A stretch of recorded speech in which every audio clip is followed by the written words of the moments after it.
94.6 के तमाम देखने और सुनने वालों को आपकी होस्ट मुबरा खाले की तरफ से अस्सलाम वालेकुम। कैसे हैं आप लोग? उम्मीद है आप सब खैरियत से होंगे और मुझे यकीन है आप हमारे शोज बाकायदगी से देख रहे होंगे। जैसा कि आप जानते हैं हमारे साथ मोहम्मद अदनान साहब मौजूद हैं जो कि एक ICF क्वालिफाइड कंसल्टेंट हैं। सबसे पहले तो आपका आने का बहुत बहुत शुक्रिया मोहम्मद अदनान साहब। कैसे हैं आप? ठीक ठाक, आप सुनाएं कैसे? ठीक ठाक अल्हम्दुलिल्लाह। मोहम्मद अदनान साहब जो है उनका 18 साल का एक्सपीरियंस है स्कॉलरशिप्स के हवाले से ही, और हमें आपका शुक्रिया जितना भी करें कम है कि आप हमें अपनी सारी इन्फॉर्मेशन दे रहे हैं इतनी सारी। तो आज हम बात करेंगे उन स्कॉलरशिप्स के हवाले से जो यूएसए में अवेलेबल है। तो सबसे पहले तो आप हमें बताएं कि यूएसए में जो स्कॉलरशिप्स अवेलेबल है उनका एलिजिबिलिटी क्राइटेरिया क्या है? एक्चुअली जो यूएस है ना, ये बहुत बड़ी मार्केट है इसके लिए, स्कॉलरशिप्स के लिए। इसका क्राइटेरिया क्या है? सबसे पहले तो ये कि इसमें ज़्यादातर फुल ब्राइट स्कॉलरशिप्स के बारे में आपको बताता चलूँ कि उसके क्राइटेरिया जो अच्छे स्टूडेंट होते हैं, जो बहुत अच्छा परफॉर्म कर रहे होते हैं, एकेडमिक हर लिहाज से अच्छा परफॉर्म कर रहे होते हैं, तो वो लोग होते हैं। वो लोग बेसिकली इसलिए सेलेक्ट करते हैं क्योंकि वो उन्होंने पढ़ के पाकिस्तान वापस आकर उन्होंने पाकिस्तान को सर्व करना होता है। बेसिक क्राइटेरिया इसमें ये है कि अगर तो आप जा रहे हैं अंडरग्रेड के लिए, तो फिर उसके लिए आपको चाहिए कि आप सैट हो और आपका टॉफल वगैरह हो। अगर आप मास्टर्स के लिए जा रहे हैं तो आपके लिए GRE और आपका टॉफल वगैरह हो। ये इसकी प्री रिक्विजिट्स हैं अगर यूएस में स्कॉलरशिप आपने गेन करना है। ठीक है, तो एलिजिबिलिटी क्राइटेरिया तो हमें थोड़ा सा पता चला। आप बताएं कि जो मेरिट बेस्ड स्कॉलरशिप्स हैं उनका प्रोसीजर क्या होगा? प्रोसीजर बेसिकली दो तरह के मेरिट बेस्ड स्कॉलरशिप होते हैं। एक होते हैं डायरेक्ट ऑर्गेनाइजेशन लेती है, दूसरा जो होता है वो होता है HEC के थ्रू, हायर एजुकेशन कमीशन के थ्रू। तो वो क्या करता है बेसिकली मेरिट के ऊपर, मेरिट जो सिलेक्शन बनाता है वो बनाता है HEC खुद बनाता है, और वो उसकी नॉमिनेशन वहां पर यूएस में मुतलका उस बॉडी को जो स्कॉलरशिप देना उसको भेज देता है कि ये बच्चे जिसको मैंने मेरिट पे सिलेक्ट किया। सही। तो जो नीड बेस्ड स्कॉलरशिप्स हैं वो भी अवेलेबल हैं? कोई नीड बेस्ड स्कॉलरशिप कोई एसिटीज नहीं होते, वो उसके लिए कुछ सम कम्युनिटीज हैं जो जिस टाइप जो है ना मिनॉरिटीज हैं, इस तरह की कम्युनिटीज के लिए कुछ स्कॉलरशिप्स होते हैं, लेकिन ज्यादातर नीड बेस्ड स्कॉलरशिप्स नहीं अवेलेबल होते। लेकिन होते हैं, अगर है भी हैं तो वो स्पेसिफिक है, बहुत ज्यादा स्पेसिफिक है। स्पेसिफिक लोगों के लिए, अंडर प्रिविलेजेस लोग हैं जिनके ऊपर सहूलियत नहीं है, उन लोगों के लिए है। ठीक। तो एथलेटिक्स स्कॉलरशिप्स भी तो होंगे? जी, वो होते हैं। स्पोर्ट्स के बेसिकली स्पोर्ट्स है, ये पूरा सेगमेंट है। स्पोर्ट्स के जितने भी आपके स्पोर्ट्समैन होते हैं जो एक्सपर्टाइज है, इनको पूरी दुनिया में, यूएस क्या पूरी दुनिया इनको स्कॉलरशिप्स देती है कि आप आए, आप अपना काम करें, अपना सीखें।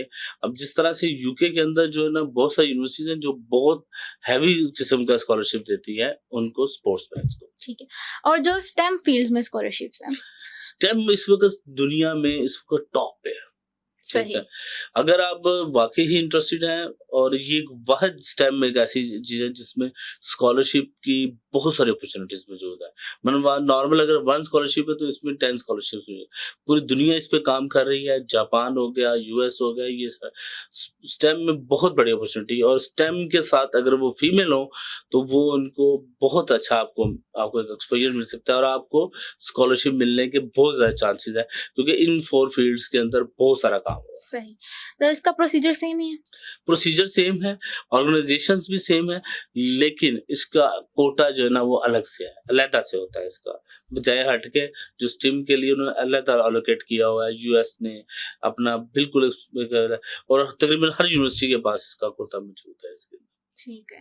अच्छा, थोड़ी सी बात करें माइनॉरिटीज के बारे में, जो अंडर रिप्रेजेंटेड माइनॉरिटीज हैं यहाँ पे, तो उनके लिए कोई स्पेशल स्कॉलरशिप्स हैं? वहाँ तो होते हैं, उनके स्पेसिफिक आते हैं अक्सर। जिस तरह से हंगरी के अंदर, थोड़ा सा मैं बताता चलूँ कि हंगरी के अंदर है एक हेल्प के नाम से, हंगरी हेल्प के नाम से, जो मिनॉरिटीज के।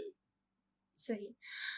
अच्छा, इसके बाद मुझे ये बताएं कि स्कॉलरशिप्स के लिए जो आर्ट, म्यूजिक और परफॉर्मिंग आर्ट की जो स्कॉलरशिप्स है बेसिकली, उनके लिए कैसे अप्लाई किया जा सकता है? उनके लिए वो भी सेम प्रोसीजर है, लेकिन इसके लिए स्पेसिफिक ऑर्गेनाइजेशंस है, स्पेसिफिक इंस्टीट्यूशन है। जिस तरह से मैं अभी यूएस की बात हो रही है तो न्यूयॉर्क फिल्म अकेडमी है, लॉट ऑफ उसके पास बहुत सारे अपॉर्चुनिटीज मौजूद हैं आपके लिए स्कॉलरशिप्स के लिए। आप वहाँ पर अप्लाई कर सकते हैं और वहाँ पर एक अच्छा आपको हैंडसम स्कॉलरशिप मिल सकता है। अच्छा, और कोई ऑप्शंस हैं इंटरनेशनल स्टूडेंट्स के लिए जो यूएस में स्कॉलरशिप अप्लाई करना चाहते हैं? स्कॉलरशिप्स तो बहुत सारे मशहूर हैं। आपने स्पेसिफिक पूछा तो मैंने स्पेसिफिकली आपको बता दिया कि ये एक स्पेसिफिक अदारा है। अदरवाइज बहुत सारे अदारे मौजूद हैं जो स्कॉलरशिप्स देते हैं। ठीक। 2 किस्म की ऐसी फील्ड्स हैं जिसमें बहुत ज़्यादा स्कॉलरशिप मिलती है। एक ये परफॉर्मिंग आर्ट, दूसरा जो है वो है सोशल साइंसेज़। जिस तरह से आपको सोशल वर्कर हो गए, आपका ये हो गया, इनकी लाइसेंसिंग होती है वहाँ पे, तो ये एक अच्छी वहाँ पे स्कॉलरशिप्स वहाँ पे मिल जाती है। अगर आप किसी एनजीओ के साथ काम कर रहे हैं या फिर आपका ये फील्ड है, या आपकी अच्छी परफॉर्मिंग, आपने कोई अच्छी जिम है, तो आपको स्कॉलरशिप मिलने के चांसेस होते हैं। स्कॉलरशिप के लिए मैं एक और चीज़ बताता चलूँ कि स्कॉलरशिप सम टाइम होता है फुली फंडेड होता है, जी। सम टाइम ये होता है हमारे असिस्टेंटशिप्स मिल जाती है हमें। अच्छा। ठीक है, हमने डिग्री की है, हमारे अच्छे स्कोर्स हैं, हम किसी स्कॉलर के साथ अटैच होते हैं, हमें सैलरी भी देते हैं और हमारी अगर फर्दर जो मास्टर्स की डिग्री है वो भी कंटिन्यू होती है। वो मोस्टली इस सिनेरियो के अंदर होता है कि जब हमारे पास हमारी पब्लिकेशंस हो, जब हमारी पब्लिकेशन हो और जो रिसर्चर है, जो आपका प्रोफेसर है, वो आपको अपने साथ अटैच करता है, आपका मास्टर्स भी चल रहा होता है। और यूएस के अंदर बहुत सारी अपॉर्चुनिटीज ऐसी मौजूद है, मियामी के अंदर, न्यूयॉर्क के अंदर, जहाँ पर जो प्रोफेसर है वो क्या करता है, उसके पास फंडिंग्स होती है, वो क्या करता है अपने साथ जो रिसर्चर है उसको ऐड करता है, उससे अपना रिसर्च भी कर रहा होता है, साथ में उसकी जॉब भी चल रही ठीक, ठीक, सही। है। उसको असिस्टेंटशिप्स कहते हैं उसको। असिस्टेंटशिप्स, आपने असिस्टेंटशिप के बारे में भी जान लिया। अब हमें थोड़ा-सा ये बताएँ कि जो मेडिकल की फील्ड है और जो हैं हेल्थ केयर फील्ड्स हैं, उसमें स्कॉलरशिप्स कैसे मिलती हैं? अच्छा, ये एक चीज़ बताऊँ, आपको बताता चलूँ कि इंजीनियरिंग और मेडिकल ये बहुत कॉम्पिटिटिव है, जी। ठीक है? ये तो हम जानते हैं कि जब मेडिकल और इंजीनियरिंग तो पाकिस्तान में भी बहुत बहुत कॉम्पिटिटिव है। कॉम्पिटिटिव है। इसमें स्कॉलरशिप जो है ना वो तकरीबन ना होने के बराबर होते हैं इसमें। इसमें स्कॉलरशिप्स की इतनी अपॉर्चुनिटीज़ आपके पास मौजूद नहीं होती। लेकिन अगर आपने एमबीबीएस किया हुआ है या आपके पास बेस डिग्री कोई है और अगर आपने करना, तो उसके लिए फेलोशिप्स होती हैं आपको। वो आपको डिफरेंट हॉस्पिटल्स, डिफरेंट ऑर्गनाइजेशंस आपको फेलोशिप्स ऑफर करती हैं और बहुत सारे पाकिस्तानी डॉक्टर्स हैं जो जाकर पाकिस्तान से जाकर वहाँ पर फेलोशिप्स करते हैं। और दूसरा ये है कि आपको स्कॉलरशिप्स, आपको मैं बताता चलूँ कि अगर आपने इंटरेस्टेड हैं कि आप यूएस में गए, तो वहाँ पर जो उसका एक एग्ज़ाम होता है जो मेंबरशिप का, वो आप क्वालिफाई करेंगे, देन जाकर यू आर एलिजिबल टू, आप अगर किसी फेलोशिप में जाना चाहें तो आप जा सकते ठीक है। थोड़ा-सा हमें एक्सचेंज प्रोग्राम्स के भी बारे में बताएँ, जो बच्चे एक्सचेंज स्टूडेंट जाना चाहते हैं वहाँ? हैं। एक्सचेंज के लिए सबसे बड़ा जो प्रोग्राम है अरास्मस है। अरास्मस एरास्मस। बेसिकली एक ऐसी ऑर्गेनाइजेशन है जिसका एक पूल उन्होंने क्रिएट किया हुआ है, जहाँ पर पूरे यूरोप से और टर्की से काफ़ी कंट्रीज़ के साथ कॉन्ट्रैक्ट है। हमारे पाकिस्तान में भी कुछ लोगों के कॉन्ट्रैक्ट्स यहाँ पर हुए हैं, जहाँ पर क्या होता है, स्टूडेंट अपना कुछ जो पोर्शन है, स्टडी है, वो यहाँ पाकिस्तान में कंप्लीट करता है या फिर टर्की में करता है या अज़रबैजान, जहाँ पे भी उनके साथ कॉन्ट्रैक्ट्स मौजूद है। बाकी वो अपने डिफरेंट लोकेशन, इसका मकसद होता है कि बेसिकली स्टूडेंट जो है वो मल्टी एक्सप्लोजर करके जाकर डिफरेंट कंट्री में। इसमें अगर स्कॉलरशिप में जाता है, 2 किस्म होता है, नॉन पेड, पेड होता है, फंडेड, नॉन फंडिंग होता है। अगर फंडिंग होगा तो 600 यूरो पर मंथ आपको स्टाइपेंड भी मिलता है उसमें। सही। तो कौन-सी ऐसी वेबसाइट्स हैं, जिन पे हम जाके इन स्कॉलरशिप्स की इन्फॉर्मेशन ले सकते हैं? क्योंकि बहुत सारी जो वेबसाइट्स हैं वो स्कैम होती हैं। तो आप असल हमें में कोई हाँ जी, लिजिट वेबसाइट बता सकते हैं? Legit websites. अब यूएस के लिए जो है ना, आपके पास यूएस की अपनी वेबसाइट है, ठीक है? अच्छा। इसका एक डिपार्टमेंट है यूएसईएफपी ना, ये बेसिक USEFP। जी। ठीक। ये यूएस की आप सर्च करेंगे, आपके जो फाइनेंशियल असिस्टेंस वगैरह देते हैं, उसकी करेंगे, एक ही वेबसाइट है जहाँ पर सारी चीज़ें वो आ रही होती हैं और सारी फंडिंग उसी के थ्रू आती है। चाहे कोई भी यूएसएड करे या फिर यूएनडीपी या कोई कुछ भी या करे इसके अंदर, तो यूएस की कोई भी, तो वो सारी की सारी कहाँ पर आ रही होती हैं, ये उन्होंने एक पोर्टल बनाया हुआ है जहाँ पर वो सारी फंडिंग्स आपको वहाँ पे ठीक। शो हो रही होती है। मैं आप लोगों के लिए एक बार दोबारा रिपीट कर दूँ, USEFP। जी। ठीक है। इसके बाद मैं जानती हूँ आपने हमें पहले भी थोड़ा-सा बताया था इस बारे में, लेकिन मैं आपसे दोबारा अपने व्यूअर्स के लिए पूछना चाहूँगी कि फुल ब्राइट स्कॉलरशिप और पार्शियल स्कॉलरशिप में डिफरेंस क्या है? फुली फंडेड में तो ऑब्वियसली आपको नाम से ही पता चल रहा है कि ये हुँ। आपको फुली आपको उसमें दिया जाता है। उसमें आपको स्टाइपेंड भी दिया जाता है, सारे आपकी जितनी भी लिविंग, आपकी फ़ी, हर चीज़ इसमें कवर होती है इसके अंदर।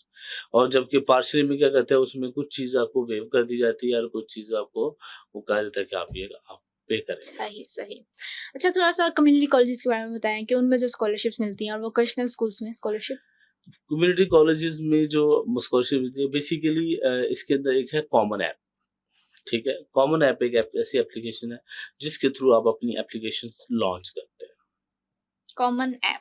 कॉमन ऐप, ठीक। ये यूएस के लिए है। ठीक है। इसमें आपने कॉलेज जैसे आपने सारी एक्टिविटीज़, हर तरह की एक्टिविटीज़ आप इसमें सारा अपडेट करते हैं, अपनी एप्लीकेशंस देते हैं। बहुत सारी यूनिवर्सिटीज़ हैं जिसकी एप्लीकेशन फ़ीस है और बाज़ की एप्लीकेशन फ़ीस नहीं है। तो क्या होता है, उस तरह उसके थ्रू हम अप्लाई करते हैं और वहाँ से हम लोग अपना स्कॉलरशिप्स वगैरह लेते हैं। सही। बस आप हमें आखिर में कुछ टिप्स दें कि कैसे बच्चे जो हैं वो सिक्योर कर सकते हैं स्कॉलरशिप्स, कोई स्पेशल टिप्स, कोई आपकी एडवाइसेस? अगर कोई यूएस में करना चाहता है तो सबसे पहले वो क्या करे कि सबसे पहले अपनी एक अच्छी सी सीवी बनाए, ठीक है। सही, सबसे पहले अपनी अच्छी सी बनाएँ। सीवी के अंदर पहले सीवी अच्छी से बना दिए, क्या सीवी में क्या करें, छोटी-छोटी सर्टिफिकेशंस होती है, यूडेमी हो गया इस तरह और हार्वर्ड स्कूल, इस तरह के जो फ्री बहुत सारी ऐसी वेबसाइट्स हैं जो डिफरेंट कोर्सेज ऑफर करते हैं। आप अपनी फील्ड के रेलेवेंट कोई 5, 10, 15 कोर्सेज जो है ना वो अपने वो करें।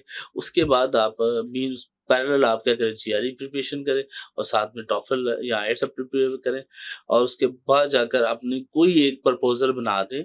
अगर आप मास्टर्स के लिए जा रहे हैं, कोशिश करें कि आपकी ही एक आध पब्लिकेशन हो। अगर आपकी एक आध पब्लिकेशन नहीं है, नो इशू, लेकिन आप लोगों ने एक काम करना है कि आपके पास प्रपोजल लाज़मी होना चाहिए कि मैंने करना क्या ठीक, है। ठीक। थैंक यू सो मच आपके आने का और आपका हमें सारी इन्फॉर्मेशन देने का। आप सुन रहे हैं पीएफएम 104.6। मैं हूँ आपकी होस्ट नुबरा खालिक। मैं यकीन करती हूँ कि हमारे प्रोग्राम से आपको ज़रूर फ़ायदा हुआ होगा। तो देखते रहें पीएफएम 104.6। खुदा हाफ़िज़।